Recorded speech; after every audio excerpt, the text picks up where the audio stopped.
টাকা পয়সা নিয়ে আপনারা কারা কারা চিন্তিত কমেন্টে অবশ্যই জানাবেন। যারা টাকা পয়সা নিয়ে চিন্তিত তাদের জন্য এই মেসেজ।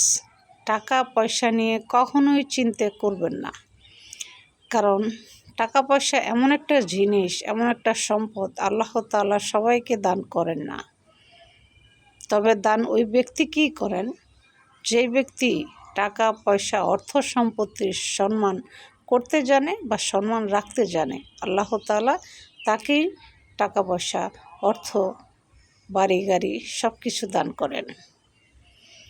তো টাকা পয়সা নিয়ে কখনোই চিন্তা করবেন না। আল্লাহর টাকা আপনাকে দিবে, অবশ্যই দিবে, কারণ আল্লাহর ভান্ডারে কোনো কিছুর কম নেই।